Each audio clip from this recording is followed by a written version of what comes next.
Bienvenidos a Liberalia, este nuevo espacio que estamos inaugurando el día de hoy, un espacio para la reflexión, el análisis de diversos temas a nivel mundial, local, y que hoy estamos inaugurando con nada más y nada menos que mi queridísimo amigo, el historiador y politólogo cubano radicado en México, que pues es investigador, pensador en diferentes espacios académicos, institucionales, que es Armando Chaguaceda. Bienvenido, Armando, ¿cómo vas? Bueno, feliz porque al fin te decidas hacer este espacio que te he insistido tanto que lo hagas que casi vas a tener que tener un exergo, gracias a la insistencia. Va a ser gracias a la insistencia de mi querido Armando Chaguaceda para que los que nos están escuchando sepan. No me dejaban hacer esta entrevista si no tenía listo el sitio antes de la entrevista y ya está listo. Ahora tengo más bien a un diseñador que me está ayudando a ponerlo bonito, a ponerlo guapo. Y vamos a inaugurarlo con esta entrevista con Armando. Bueno, hoy tenemos ¿por qué un historiador? ¿Por qué un politólogo acá en Liberalia? Pues porque vamos a tener muchas veces a personas como Armando, pero hoy lo tenemos para hablar de un tema realmente, que es el tema del momento. No podemos hablar de otra cosa, yo creo que estamos todos hartos, pero que creo que Liberalia es casualmente un espacio para hacerse esas preguntas como las que nos vamos a hacer hoy, y que es el tema del COVID-19. Armando, quiero entrar y empezar. Yo creo que no vamos a repetir lo que se ha repetido hasta la saciedad. Todo el mundo ha hablado del COVID-19 y aquí que allá. Primero quiero una reflexión tuya más a nivel personal que profesional. ¿Cómo se está viviendo el COVID-19 allá en México? ¿Cómo se está viviendo? ¿Cómo lo vivís desde el exilio y la distancia en Cuba también? Porque sé que los cubanos, porque los conozco y los quiero muchísimo, tienen ese doble sentimiento, tienen que vivir donde están cuando están afuera, pero tienen esa parte del corazón adentro de Cuba. Bueno, varias cosas. A ver, primero esto nos está cambiando la vida a todos, es un lugar común, pero nos está cambiando la forma de trabajar. No, primero, nos está cambiando la vida a los que podemos reordenar nuestra vida, porque ahí hay una gran cantidad de clases media bajas y bajas, sobre todo vinculadas al sector privado, que en una economía que todavía no está terciarizada y sobre todo terciarizada sobre una base tecnológica que lo permita, pues siguen teniendo que ir al trabajo, siguen teniendo que convivir, compartir, de manera que no es posible eso, sobre todo en ausencia de estados de bienestar. Si los estados de bienestar europeos han sido rebasados, imagínate los no existentes o los precarios estados de bienestar en América Latina, y un mercado además desregulado, sin garantías para los trabajadores, de manera que no es igual el testimonio mío o tuyo, o que quizás es de la mayor parte de nuestros oyentes, que es de la inmensa mayoría, por ejemplo, de mis vecinos. Yo vivo en una zona que es una mixtura entre fraccionamiento de clase media y zona popular, y bueno, los trabajos siguen, la gente sigue saliendo del trabajo, entonces eso es una diferencia vivencial. Desde otro punto de vista, esto me recuerda a mí el H1N1, es decir, yo llegué a México pocos meses antes del H1N1 y de hecho mi esposa se incorporó días antes, semanas antes de que estallara la epidemia. Y la sensación de orfandad que nosotros tuvimos, me lavé las manos, así que me estoy rascando porque me lavé las manos. Sí, claro, por eso estamos en aquí. Hay que ser pedagógico. Me ha Bueno, pasado también. eh, la sensación de orfandad, la sensación de, por un lado, falta de información precisa, o de que tienes que decidir correr la suerte donde estás, si no tienes alternativa, o la saturación de información no siempre verídica, te confunde. Yo ahí incluso recomendaría que definiéramos, buscáramos, dedicáramos un tiempo a buscar un par de fuentes de información verídica, comprensible, porque también la científica es muy difícil procesarla, pero a la vez verídica, y ya nos quedáramos con eso. Si nos saturamos en redes sociales, en toda esta onda de la conspiranoia, nos da estrés, se nos cae el sistema inmunológico y nos agarra cualquier cosa. Entonces, a ver, Brenes, primero eso, de decir, bueno, estoy aquí, creo que de todo lo que se ha dicho, lo mejor es lo de la distancia social. Dentro de lo que se sabe ahora, si resuelve o no resuelve, no sabemos, pero ahora esto es como aguantar el palo, o sea, aguantar el golpe y reducir la velocidad del contagio. Para mí es difícil por dos razones. Mi mamá está en Cuba. Mi mamá entra en el cuadro perfecto de posibles víctimas, digo, edad avanzada. En Cuba hay una salud que cubre a la mayor parte de la gente, hay cobertura, hay que decirlo, aunque es precario, digamos, la exposición de camas, de médicos, de El medicamentos. sistema se ha mejorado mucho en los últimos... Exacto, hay las dos cosas. Hay cobertura, que en otros países no hay, y hay médicos abnegados, hay que decirlo, pero hay un deterioro del sistema y sobre todo hay cosas que tienen que ver con la calidad de vida, con la higiene, con, qué sé yo, el acceso de agua, las calles, el transporte, la comida, que no ayudan. Y bueno, yo creo que también hay cosas de la cultura nuestra caribeña que no ayudan tampoco, ¿no? Entonces, la proximidad excesiva, el qué sé yo. Entonces, yo estoy muy preocupado por ella. Ayer logré hablar con ella, entonces estoy un poco menos triste que antier, pero estoy mucho más preocupado porque además lo que percibo es que ella, por ejemplo, es como un reflejo de su entorno, de la gente de su edad y de su comunidad. No le da la justa medida, creo yo, de gravedad de esto, ¿no? Y el gobierno cubano creo que recién hoy o ayer está como dando señales de, por ejemplo, no ha suspendido el turismo, que es tremendo, pero está dando señales como de las, tú te das cuenta de que está, de la seriedad que sí están teniendo del problema. Entonces, bueno, estoy muy preocupado por mi familia en Cuba, por otro lado en México estoy viviendo esto a una velocidad distinta, es decir, nosotros nos pusimos en cuarentena, yo estaba dando unas conferencias en Chicago y en Nueva York, imagínate, entonces mi esposa me dijo, regresa rápido, y regresé paranoico, me sometí a cuarentena, Bueno, tuve... te tocó volver de Chicago y de Nueva York en el pic, uno de los... En el pic, justo el día que habló Trump.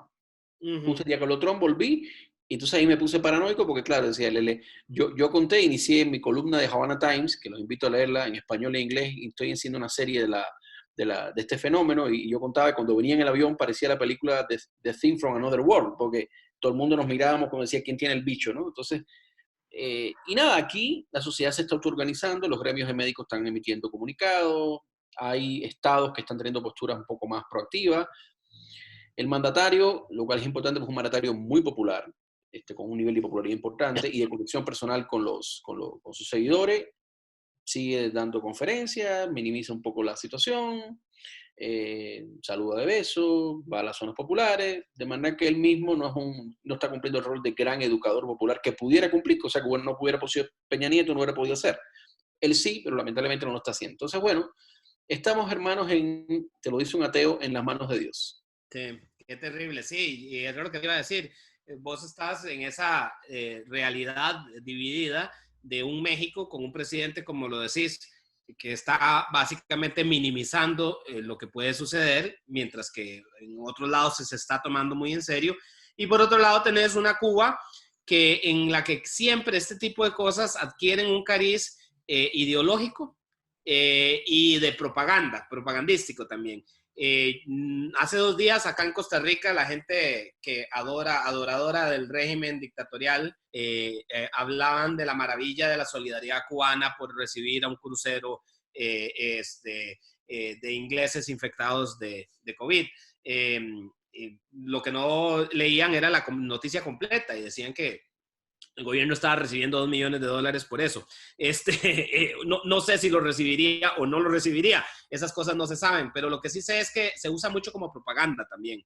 Y como vos lo anotabas muy bien, y yo siempre he creído que la justa medida es lo importante, Cuba tiene un sistema con alta cobertura, como vos lo estableces, con unos médicos de primera, porque sí tienen médicos de primera, pero desgraciadamente en un sistema en franco deterioro desde hace mucho tiempo por todas las carencias que ya se saben. Entonces, y ayer estaba viendo a la ministra de Turismo, no sé quién era, una señora secretaria de Turismo o algo así, diciendo, sí, vengan a Cuba todos los que quieran.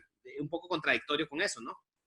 Sí, sí, no, bueno, y eso nos puede llevar a un tema de discusión que sería relevante, que es el tema de la naturaleza del régimen y el tratamiento de las pandemias, ¿no? Que yo no soy epidemiólogo, creo que mucha gente, de hecho los epidemiólogos no se ponen de acuerdo, la gente que sabe, entonces yo no voy a bailar en casa del trompo, pero sí quería un poco hacer algunas distinciones de cosas que nos va dejando como a priori este asunto. Yo creo que el tema de la transparencia es fundamental, es decir, si no hay transparencia, tú puedes tener el Estado más robusto que quieras, pero la propia lógica, la propia dinámica del Estado, tú sabes, de preservación propia de las élites, de autopromoción, de control de la sociedad de la información, genera lo que pasó en China. O sea, bueno, yo incluso, tú hablabas de China y Corea, yo diferenciaría China de Corea del Sur, porque Corea del Sur, a ver, hay un patrón común, hay un patrón común de cultura confuciana, ¿no? De respeto al mayor, a la autoridad, de equilibrio de lo colectivo y lo individual con primacía de lo colectivo, lo que ya sabemos, la cultura confuciana.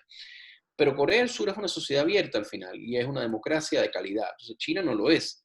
Y de hecho, el resultado de Corea y de Taiwán y de Hong Kong, o sea, Corea y Taiwán son democracias de calidad, Hong Kong es una semidemocracia enclave, o de Singapur, que es un régimen autoritario con alto nivel tecnocrático, pero más abierto que el chino, si la oposición es legal, hay medios. Eh, Contrasta con el caso chino. Sí. ¿Qué elementos comunes hay? Fíjate, hay una cultura común de una sociedad muy cohesionada, con valores comunes, comunitarios. Eh, Hay un Estado con alta capacidad, en todos los casos, pero la diferencia es la transparencia. Y bueno, si vamos a celebrar que China construyó un hospital en 10 días o que ahora está donando medicamentos o lo que sea, yo ni siquiera voy a decir si eso es una operación vasta de relaciones públicas. Yo lo que sí voy a recordar es que esto estalló desde noviembre en China, y que el gobierno chino cerró la información por lo menos hasta diciembre o enero. Y después se la fue dando a organismos internacionales, que hubo un médico que murió, que más fue sancionado por dar la información, por querer hacer alerta temprana. De manera que esto revela, y nos podemos meter en otro tema, que es la naturaleza de los regímenes y el tipo de contención de estas pandemias. Claro, sí, no, y me encanta que vayas por esa línea porque por ahí ya quería ir un poco en la entrevista. Armando, no hay duda que esta pandemia está trastocando el mundo, eso es como una verdad de perogrullo, ¿verdad? Decirlo, pero en momentos de crisis, el ser humano puede sacar lo mejor o lo peor de sí mismo, ¿verdad? Y realmente en este momento yo he visto dentro de toda la histeria en la que me incluyo, porque yo creo que todos tenemos un poco de miedo, muchísimo miedo. O sea, digo yo, no quiero con esto ponerme en un pedestal moral como que yo no estoy asustado, todos estamos asustados. Pero sí, digamos, he visto una tendencia a decir, tenemos que hacer lo que hace China, China, aprendamos de Corea, y vos hacías esa distinción muy importante que a mí me faltó hacer y creo que es totalmente viable lo que dijiste. Claro, Corea es una sociedad abierta, también son sociedades altamente tecnologizadas, que no tal vez nuestras realidades son un poco más distintas, pero digamos, tenemos también los países europeos, que tenemos una tradición larguísima, en donde hay también, porque aquí se ha querido decir, son demasiadas las realidades, Armando, a ver, tan distintas y los elementos que confluyen. Hay gente que dice, es que por eso los sistemas públicos, hablando un poco del de Estados Unidos que es privado, sí y no, porque tenemos sistemas públicos que han colapsado y sistemas públicos de primera como el italiano y el español, ¿verdad? Yo tengo familia en Suiza y mis dos hermanas me dicen que el sistema sanitario suizo está colapsado. Suizo, o sea, estamos hablando de los que hacen los relojitos, ¿verdad? Entonces, ¿cómo ves vos, en una visión rápida, sí, porque no nos vamos a ir a detalles, pero la forma en que han reaccionado desde el poder político y desde la sociedad civil frente a ese poder ante esta situación? Digamos, Mira, habría que hacer un análisis en 3 momentos. Habría que hacer recuperar cómo llegamos aquí, donde yo creo que la responsabilidad no de China, sino del Estado chino, Ajá, no de los claro. chinos, sino del Estado chino es fundamental. Después el enfrentamiento a corto plazo a la crisis, donde hay diferencias respecto a los países, y después qué va a pasar después de esto, que es un poco de futurología, pero que sería importante proyectar. Yo creo que hay 2 dimensiones fundamentales. Yo te decía, si vemos régimen político como concepto, voy a ser muy didáctico, el régimen político se compone de un Estado, con ciertas burocracias, ciertas instituciones, y una ciudadanía, con ciertas capacidades y ciertas culturas. Entonces, lo que nosotros tenemos que evaluar es qué capacidades estatales existen, y qué tipo de ciudadanía existe en cada caso. De manera que podemos simplificar esto y decir, bueno, tenemos 2 ejes y 4 cuadrantes, estados de alta capacidad, estados de baja capacidad, tenemos estados de alta capacidad democráticos como Alemania y estados de alta capacidad autoritarios como China, y tenemos estados, eso en cuanto a capacidad estatal, y tenemos estados de alta democraticidad y de baja democraticidad. Puede ser estado de alta democraticidad como Alemania también, y de baja democraticidad como China. Pero también podemos complejizar esto, también tenemos estados donde hay baja capacidad estatal, y ahí los cuadrantes operan, y baja democraticidad, pienso en buena parte de América Latina y África, por ejemplo. Tenemos estados de satisfactoria democraticidad, pero baja capacidad estatal. Son otros estados de América Latina que son democracias, pero no tienen una capacidad estatal fuerte.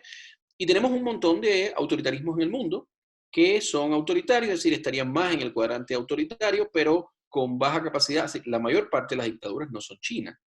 De hecho, yo recuerdo eso, cuando me presentan a China como la panacea, digo, bueno, habría que analizar por qué falló Europa, y quizás hay un tema de capital social, son democracias envejecidas en todo sentido, envejecidas generacionalmente, envejecidas además en términos de lealtad con la democracia, son en buena medida postdemocracias, pero yo tengo un poco de esperanza en el lado político del asunto, insisto, no vamos a tocar el lado técnico acá, porque las democracias más jóvenes, estas democracias recientes de Asia, que son justo el contraste con el modelo chino, han demostrado que se puede ser democrático, es decir, se puede tener una sociedad abierta, transparente, ser estatalmente eficaz, tener eficacia estatal, es decir, no solo los déspotas y los autócratas pueden hacerlo, porque, insisto, y de hecho, vean cualquier estudio, vean The Economist, vean VEDEM, vean Freedom House, y la mayor parte de las autocracias mundiales son un desastre en cuanto a capacidad estatal, porque además el Estado está capturado por grupos, porque no hay una burocracia profesional,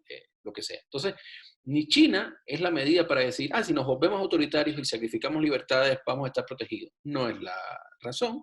Ni la democracia es sencillamente el pavimento al caos. Creo que hay dos cosas. Primero hay que analizar dentro de las democracias, que es donde es dable analizar esto, qué está pasando con nuestras democracias, cuánto el nivel de desafección democrática nos lleva a olvidarnos del otro, cuánto nuestros estados se han adelgazado, han confundido ser eficaces o modernos con perder funciones que tienen para el propio funcionamiento del capitalismo y de la democracia.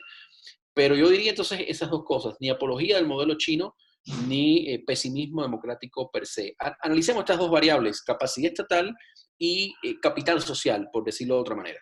Me parece interesantísimo ese acercamiento que haces. Te iba a preguntar, acto seguido, ¿pensás que, sobre todo pensando en personas como un Bukele, que siento que está usando mucho la crisis para un apuntalamiento de su figura, ¿cómo crees vos que puedan usar esta crisis los populistas, sobre todo de derechas, que son los que están más de en boga en este momento? No significa que no haya de los otros, pero en la derecha es la que está en boga a nivel de populismo. ¿Cómo crees que puedan usar esto para apuntalar su poder, sus regímenes? Veamos el caso específico de Bukele. Bukele hace menos de 2, 3 semanas estaba ingresando al Congreso armado. O sea, nomás inició la crisis, cercó el país, lo cerró, dice él, ya ayer le salió un caso, o sea, lo que todos sabíamos, Es un además de que estado de baja capacidad, además. Sí, un estado de baja capacidad que las mismas autoridades de salud de acá, que son de muy alta capacidad en Costa Rica, dicen, nosotros no podemos creer que no haya un caso ahí, ellos no tienen ni siquiera la capacidad para poder detectarlos, pero ¿cómo pueden usar esto estos líderes autocráticos? Porque te digo, Bukele es un caso. En el caso de Maduro, que es del otro signo completamente, ayer estaba pidiéndole $500 millones o no sé, 5.000. 5.000 millones de dólares al Fondo Monetario Internacional, pero en el caso de Venezuela es que eso está destruido ya, pero digamos, ¿cómo ves vos a estos populistas usando esto a su favor? Bueno, primero una distinción, Bren, es que no, disculpa la pedantería con la precisión, pero yo creo que esto es importante porque el término populismo se ha usado mucho en el discurso público. O sea, Corregime, por favor. primero los populistas son los parientes incómodos de la democracia. Es decir, hay que diferenciar entre populistas y autócratas. Xi Jinping puede tener estilos populistas, Putin puede tener estilos populistas, pero ellos no son populistas, son autócratas, porque han suprimido la competencia política, igual que Maduro. Bolsonaro, Trump o Bukele son populistas, es decir, son protoautócratas, pero si el régimen los constriñe. Esto es importante y esto no es una defensa para nada. Yo ahora acabo de regresar a Estados Unidos y expliqué eso mismo, digo, si el régimen no lo sigue constriyendo, ¿y qué cosa es el régimen? La gente movilizada, la sociedad, los contrapesos institucionales, este hombre puede convertirse en un autócrata de derecha. No tiene nada en su cultura política, en su forma de hacer política, en su retórica, que lo diferencie de cualquier autócrata de izquierda o de derecha. Entonces, pero los regímenes importan, las instituciones importan. Entonces, creo que los populistas, que son esos parientes incómodos de la democracia, que todavía tienen un pie en la república, en el lado republicano, y un pie en la autocracia como escenario de llegada, la república como el espacio en que están obligados a convivir, claro que sacan partido, porque mira, la xenofobia, la idea del hombre fuerte que nos va a salvar a todos, ese padre providencial, la idea del extranjero como culpable de todo, la idea de un miedo al otro, y entonces la sociedad se atomiza, se fragmenta, yo no interactúo contigo, solo con quién interactúo, con la cúpula, que es la que me provee paz, seguridad, mano dura, medicina, Entonces, es el escenario perfecto para romper cadenas comerciales, para romper vínculos, flujos. Entonces, es un escenario terrible para una democracia que además estaba en crisis y a nivel global, ¿no? Hay la llamada tercera ola autocrática que Staffan Lindberg y Anna Luhrmann desde BEDEM lo han documentado con daticos, con números. Esos son los países que se han vuelto autocracias, pero hay países democráticos en erosión. Entonces yo creo que es el terreno fértil para que los populistas de todo tipo hagan esto. Y lo otro, habría que ver, acá tenemos una aquí interviniendo en el debate. Querida Habana, que de por sí no te preocupes porque igual estamos en tiempos de distanciamiento. La vida continúa y para la perra la vida continúa. Sí, voy a saludar un momento para que sepa que la tengo en cuenta. Habana, ve con tu mamá para que vayas allá y no molestes. ¿Quieres hablar? Sí. Dale. Quiere que le dediquemos un programa a quien manda en esta casa. Vamos a dedicar, no hay problema. Voy a explicar lo que es la autocracia. No, yo creo que eso es importante. Antes que nos vayamos, quería enseñarte, como íbamos a tocar estos temas, 2 libros que yo recomendaría mucho para entender, primero, esta correlación entre capacidad estatal y capital cívico que nos ofrece diferentes alternativas, no solo la autocracia eficiente, que es una falacia estadística, la democracia frágil, que es este libro que acaba de salir. The Narrow Corridor de Robinson y Acemoglu, tú sabes. Ajá. Es el último libro que han sacado y hace un estudio muy interesante de tipos de Estado. Lo que llaman el Estado ausente, el Estado leviatán, el Estado encadenado y el Estado de papel. El Estado de papel es buena parte del Estado latinoamericano, ¿no? Y cada uno de ellos le corresponde capacidades o no capacidades estatales y tipos de ciudadanía que se movilicen, ¿no? Y el otro, y los dos estoy trabajando en estos días, bueno, porque justo ahora me lo dio Robinson porque estuve en Chicago y lo estoy trabajando, pero el otro que se puede conseguir también, hay un momento para leer ahora bastante, claro, es este de John King, Vida y muerte de la democracia. ¿Quién es John King? El filósofo político australiano, porque, a ver, así como el otro pluraliza este sentido común de que solo hay 2 alternativas y que estamos en una época de autocracias eficaces y democracia fallida, en este caso se relativiza la idea de que la democracia es algo que nos pertenece a los occidentales. De manera que si Occidente está en crisis demográfica, moral, acuérdate de Spengler, la decadencia de Occidente, si reduce su PIB en el mundo porque China sube, pues estará condenada a la democracia. No, o sea, él dice, históricamente cristalizó en varias formas, una de las cuales fue la forma de democracia representativa, él plantea estamos pasando a otra, que es la democracia monitorizada, de la cual iniciativas como esta son parte, sociedad civil vigilante o deliberando, pero él plantea, hay rastro del ADN democrático en todas las sociedades, de asamblea, de control del poder. De manera que esta pelea, insisto, está abierta, o sea, estamos ahora ante un desafío existencial de la raza humana, la humanidad. O sea, no hay razas, decía Martí, hay una humanidad. Pero los escenarios son múltiples, las respuestas no están dadas, y creo que lo que nos interesa a nosotros, que es no solo sobrevivir, sino sobrevivir en libertad. Claro. Sobrevivir en sociedades abiertas, no sobrevivir como árboles. Creo que hay ejemplos para por lo menos tener un pesimismo y optimismo moderados, ¿no? Es decir, hay alternativas. Yo creo que Costa Rica es un ejemplo en América. Yo siempre te lo digo. Ustedes son muy pesimistas ustedes mismos y qué bueno que lo sean, pero ustedes son un estado de alta capacidad sui generis. De hecho, en el libro de Robinson y Acemoglu hay una comparación entre Guatemala y Costa Rica. ¿De veras? Sí, desde la colonia hasta el 20. Charles Tilly también refería al caso costarricense, es decir, producto de su arreglo configuracional histórico específico, pero ustedes tienen un Estado que funciona. Yo me atendí en Costa Rica cuando viví en Costa Rica, por el sistema público. Te puedo decir que no me merita nada al cubano, en nada, incluso tiene un poco más de tecnología. Entonces creo que hay respuestas diferenciadas. Sí, sí, definitivamente creo que uno desde acá siempre es más crítico. Estamos viviendo una situación, además, a nosotros la crisis nos agarró en un momento doblemente crítico porque veníamos en una crisis económica muy grande. Como dicen acá, nos agarraron con los pantalones abajo. Y bueno, el desafío económico que se viene, que es mundial, va a ser fuerte para nosotros, pero yo siempre he dicho, y había el gran expresidente liberal costarricense, don Ricardo Jiménez Oriamuno, decía que los ticos éramos un poco taimados y calladitos y que nos costaba mucho tomar decisiones porque siempre en los momentos más difíciles sabíamos oler el peligro y por dónde iba y por dónde estaba casualmente el barranco y sabíamos rápidamente cruzar para no irnos al barranco. Yo espero que esas palabras de don Ricardo de verdad continúen surtiendo efecto porque estamos bastante con un pie en el barranco. Armando, hay otro tema que quería tocar con vos. El tema del apagón de los vuelos, del movimiento de las personas. Una sociedad globalizada con cadenas de producción completamente globalizadas que se han visto trastocadas. Presidentes que abiertamente están apelando muchísimo al proteccionismo.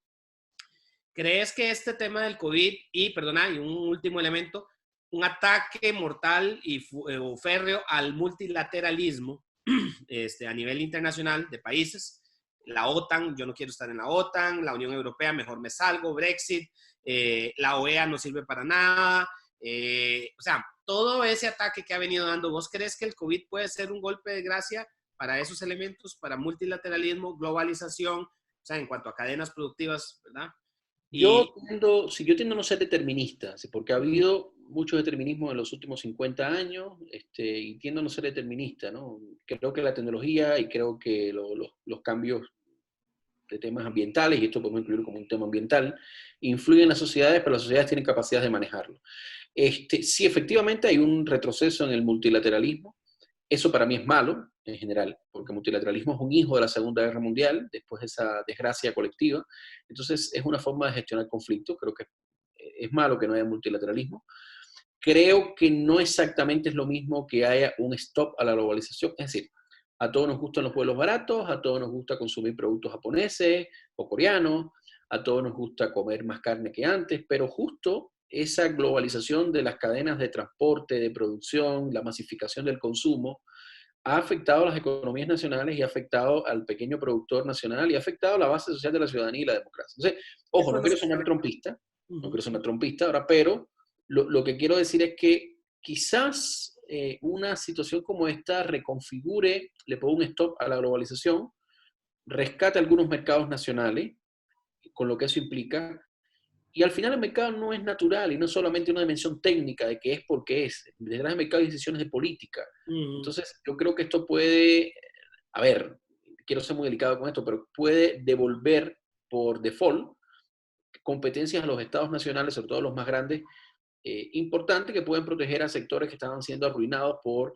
esto. Yo, por ejemplo, el caso de China, China tiene una capacidad imaginemos, por ejemplo, mientras que las democracias occidentales tienen que deliberar entre sí sobre qué tipo de servicio de Internet van a ofrecer y si instalan la 5G de Nokia o la de Huawei o qué sé yo, el Estado chino implicado con sus empresas hace dumping previamente a haber capturado tecnología occidental, porque era una cláusula que ellos le ponían a su contraparte para invertir.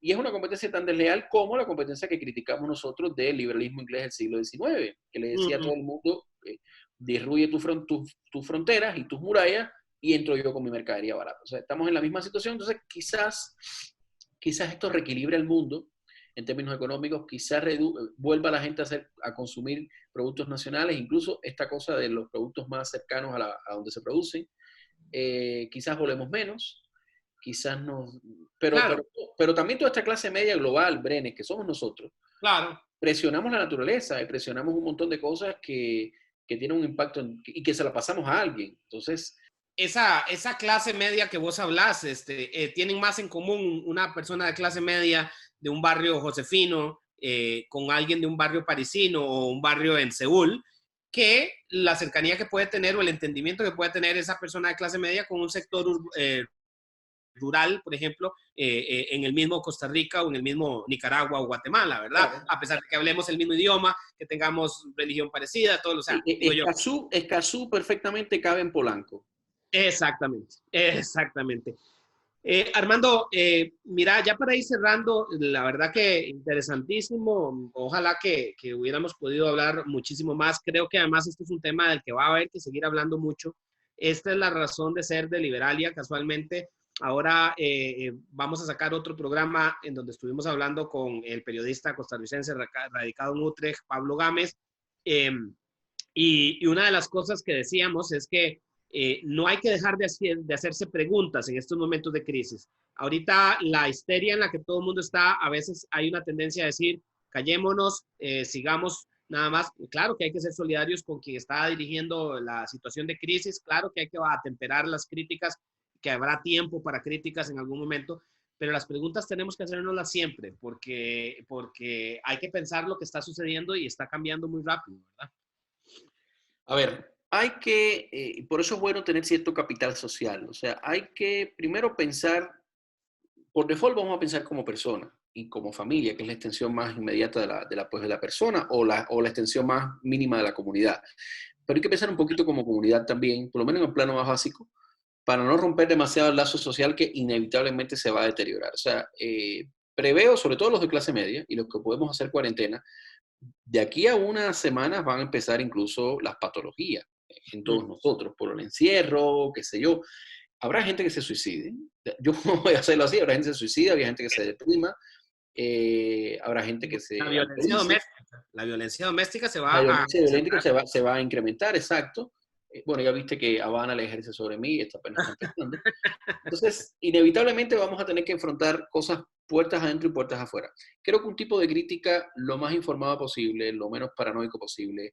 Acaba de salir la Unión Europea, que en general no son Trump, son bastante consensuales y serios.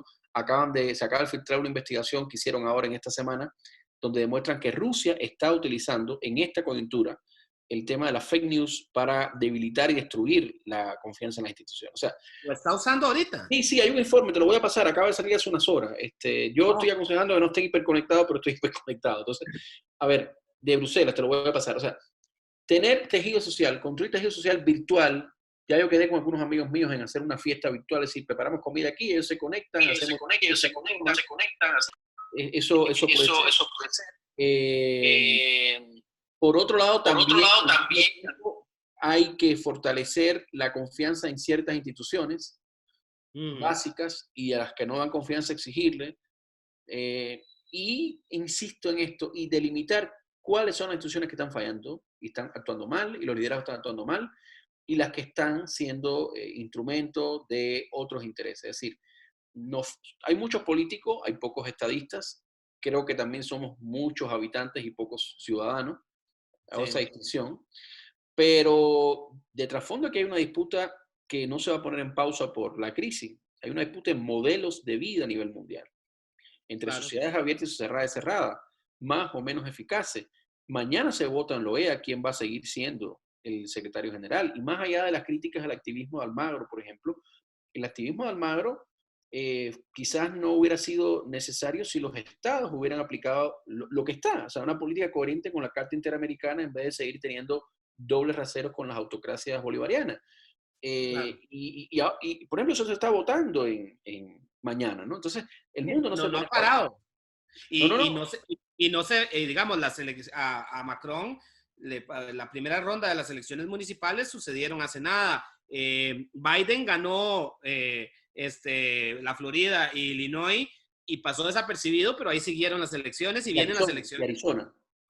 Arizona. Arizona fue Arizona también. también ganó, sí, ganó los tres, me parece. Entonces, Ajá, los tres. Y digamos, por ejemplo, Trump se está jugando el pellejo con esta crisis para noviembre, ¿verdad? Que y la puede daban todo el salirle mundo. bien, puede salirle bien si es el gran rescatador y protector del pueblo norteamericano, pero yo ahí voto por una sociedad abierta. Una sociedad abierta Sí, con claro. Estado capaz, pero una sociedad abierta. O sea, no quiero la distopía tecnológica de una autocracia eficaz que me proteja de todo. Bueno, que ahora hablaba con Pablo Gámez casualmente de este tema, decía, en este momento estamos siendo un gran laboratorio para todo el mundo tecnológico, de la industria tecnológica, sobre cómo vamos a seguir funcionando en futuras crisis como estas que pueden que convertirse en algo que va a seguir funcionando y a futuro, ¿verdad? Pero mira, antes que se me acabe el tiempo, igual siempre esto es el yin y el yang. Es decir, por ejemplo, ahora nosotros pensamos que todo se va a virtualizar porque las universidades se han virtualizado, en fin. Esto va a ser aprovechado para ahorrar costes, para ser más creativo. Pero tú no crees que la gente cuando esto pase, o los que queden vivos, tú no crees que tengan un ansia de vínculo. Es decir, esto puede tener un movimiento pendular. Quizás operemos, sí, claro. después que esto pase, mi primera reacción fue, no, nos vamos a convertir en una sociedad de células conectadas por nodos. Y no, a ver, Armando, a ver, después que esto pase, la gente va a querer el reencuentro, la gente va a querer disfrutar un parque, pasear al Armando, perro, una fiesta. yo me estoy muriendo de ganas de ir a abrazar a mi madre que está en una residencia de ancianos y que está encerrada desde hace 15 días y que casualmente ayer, ahora en la mañana fui y me dijeron las personas que ayudan ahí, estamos aquí encerrados con ellos desde hace 15 días, no vamos a nuestras casas para no ponerlos en riesgo. A mí me salieron las lágrimas de saber esa dedicación y esa entrega de esas personas que están sacrificando sus vidas personales para ayudar a unos viejitos, pero me muero de ganas de ir a abrazar y no puedo, ¿verdad? Esos vínculos van a volver y creo que van a volver duro tal vez. Y cuando esos Armando, vínculos vuelvan, Liberalia va a estar ahí. bueno, Armando, como te decía, muchísimas gracias. Esperamos tenerte en Liberalia más veces tocando tantos temas y sobre todo con tu conocimiento y tu forma tan amena de explicar las cosas que de verdad se te agradece y se te tiene mucho cariño desde acá, desde Costa Rica y ojalá que podamos verte pronto por acá. Muchas gracias, esperemos sobrevivir. Eso es un buen saludo que hay que decir ahora, espero que nos volvamos a ver. Recuerden los libros que les pasé, sería interesante que los exploraran y hacer algunos ejercicios muy básicos de ver cuánta capacidad estatal tenemos en nuestros países, en nuestros municipios, en nuestros estados, provincias, cantones y qué tipo de cultura cívica tenemos. Yo creo que ahí de esa sinergia, Estado eficaz, ciudadanía activa, pueden salir cosas. Un saludo a ese país que yo quiero tanto y espero de nuevo estar por el Irazú, en Punta Arenas, en Arenal, en algún lugar maravilloso, pronto cuando pase toda esta locura. Muchas gracias, Armando, y hasta luego. Hasta Y luego. gracias a todos los que están acá en Liberalia. Listo.